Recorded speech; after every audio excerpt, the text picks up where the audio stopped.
Tracking, alerting, protecting.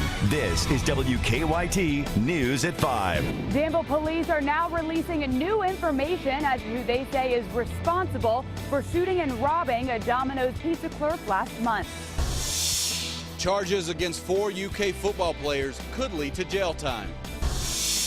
And Kentucky's U.S. Senate candidates hit the campaign trail as we get closer to Election Day. WKYT News at 5 starts now. Good afternoon to you. The search for suspects in the shooting of a restaurant employee is nearly over. That shooting happened back on September 15th. The Domino's in Danville is where it happened. Today, police announced 2 arrests, but they still need to find a third person. WKYT's Jordan Valines is tracking this case in our top story at 5. For 2 weeks, the mystery of who shot and robbed a Domino's clerk remained on the minds of many. But today, after a press conference held by Danville police, we're finally beginning to get some answers. After a 2-week-long investigation, officers gathered enough evidence to arrest 19-year-old Rico Penix and 26-year-old Robin Adams on Thursday morning. They're currently looking for a third suspect, 21-year-old Patrick Pepe Brand. Police believe all 3 played a part in the robbery and shooting on September 15th that left Domino's employee, 21-year-old Zoe Reed, in critical condition. When I talked to the family this morning, they were very hopeful, and she was improving. The Advocate Messenger recently released a statement from Zoe's father, Paul Reed, saying, quote, "I'm extremely pleased with today's events and Zoe's progress. Once this last bad guy is captured, we can spend the next couple years it's going to take to get my girl back to normal," end quote. Adams and Penix have both been charged with robbery first degree and assault first degree. In Danville, Jordan Valines, WKYT. Danville police could not comment on any specifics regarding the evidence they gathered during the investigation. After days of great weather, we have got a huge change headed our way. Boy, we do. And it starts with rain and it ends with much cooler temperatures. WKYT Chief Meteorologist Chris Bailey is tracking the changes. Yeah, ready to wipe out the summertime warmth that has invaded the Bluegrass State over the first couple of days of October. Those temperatures this afternoon, as expected, well into the 80s across most of central and eastern Kentucky. Winds are beginning to pick up a little bit as of now. And if you're going to be out and about, those temperatures dropping slowly through the 70s between 7 o'clock, 78 degrees, and 11 o'clock, 70. Live First Alert Defender has had a very, very dry end of September and start to October now. But Kentucky's most powerful live Doppler radar is indeed tracking showers and thunderstorms into the western part of Kentucky. What is out here is slowly going to increase throughout the rest of the region as we go into later tonight and certainly for the day tomorrow. That's a very strong area of low pressure that is developing ahead of this. Severe thunderstorms breaking out from Illinois and Iowa through parts of Missouri all the way toward the Big D of Dallas. That front being pushed by a lot of chilly air, so we're tracking rain, some wind, thunder, and that big temperature drop. There's a lot to focus on with the forecast when I come back here in just a few minutes. 4 UK football players now face charges for a shots fired incident on campus. Stanley Williams, Tamir DuBose, Drew Barker, and Dorian Baker have been charged with disorderly conduct for Sunday's incident. As WKYT's Victor Puente reports, court documents also reveal new details about exactly what happened. Police say the actions of those 4 football players created a hazardous situation. Other UK students tell me they spent hours in their dorm room afraid to leave because of the alert the campus sent out. Sunday night, UK and Lexington police converged on the Kerwin Blanding complex on UK's campus after someone reported hearing shots fired. That news spread quickly. My mom actually contacted me over the phone. She said, "Hey, did you hear about the shootings?" Police were also told there was a group of men walking around with guns. That night, police found an airsoft BB gun left behind. According to court documents, a group of 7 people came forward the next day and admitted to being part of the group. They said all of the guns were BB guns and they were using them to play a game called Manhunt. Hearing that campus was shut down for BB guns has other students disappointed. It's just dumb. Like, you don't need to be doing that in the middle of the courtyard. 4 of the people involved, all UK football players, were charged this morning with disorderly conduct. Stanley Williams, Tamir DuBose, Andrew Barker, and Dorian Baker are all suspended for Saturday's game against South Carolina. The court documents state DuBose fired a shot from his BB gun into the air to make sure it was working, and then he saw someone take off after that shot. It's ridiculous that, students, even especially football players who are looked at more of as leaders on the campus, whether they're freshmen or not, just sort of let the team down, but let the entire campus down.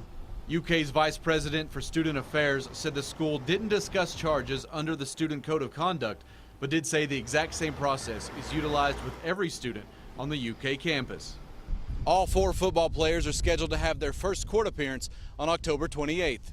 In Lexington, Victor Puente, WKYT. Second-degree disorderly conduct is a Class B misdemeanor. If these men are found guilty, they could spend up to 90 days in jail. Police have arrested a Fleming County man for murder.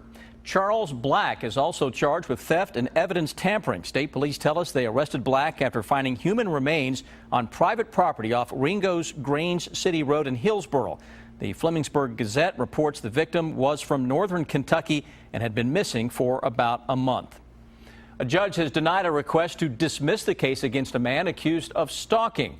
A hearing for James Caldwell was held today in Lexington. Police charged him with stalking and terroristic threatening back in June. A woman says Caldwell sent her daughter a threatening letter and became obsessive after she stopped responding to his texts.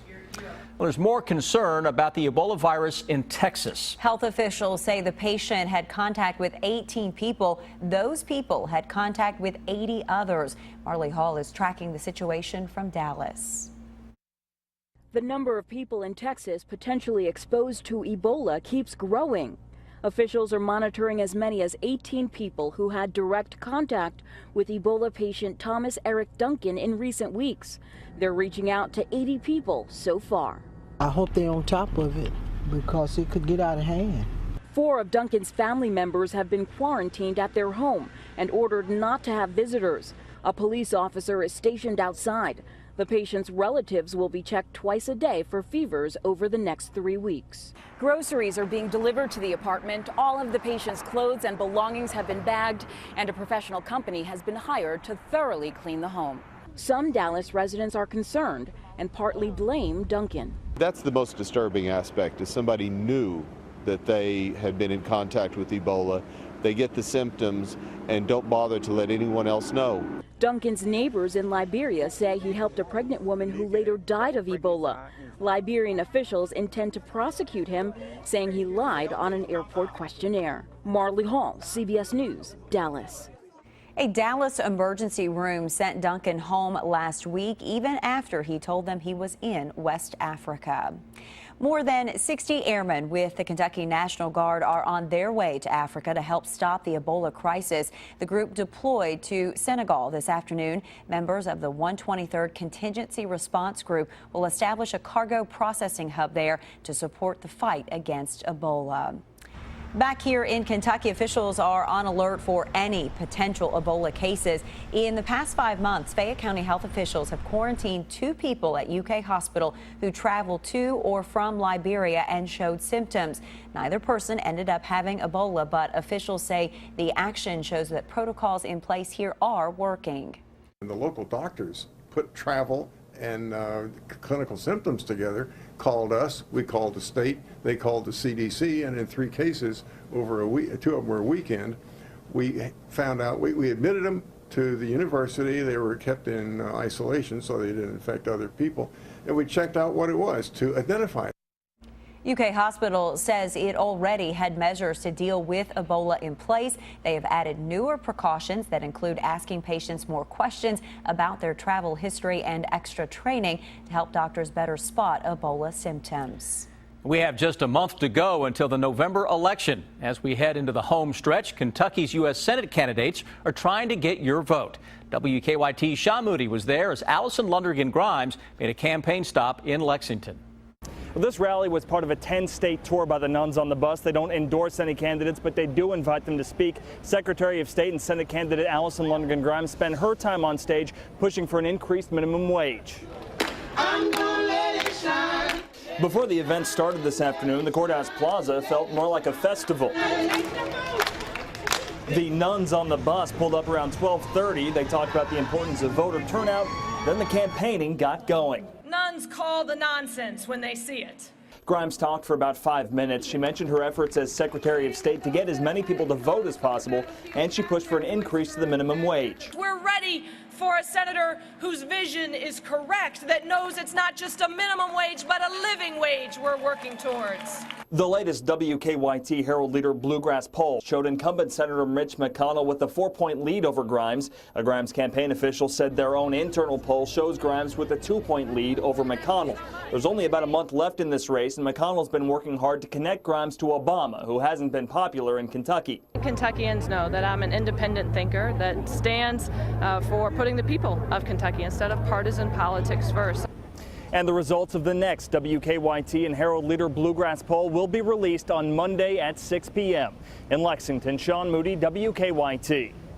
A former presidential candidate will be in Kentucky to support Grimes' opponent, Senator Mitch McConnell. Mitt Romney will appear at an event for Senator McConnell tonight at Donnemeyer Farm at 7:30. Romney won Kentucky in 2012 with 60% of the vote. We will have a report on that event tonight on WKYT News right after the football game. A community is mourning a high school football player. He died while on the field. We'll tell you what happened to him. Researchers say they have discovered what can help drastically decrease teen pregnancies. The findings in Better Living. And police have now made an arrest in the murder of a child at a Kentucky park. We're tracking the investigation on WKYT News at 5:30.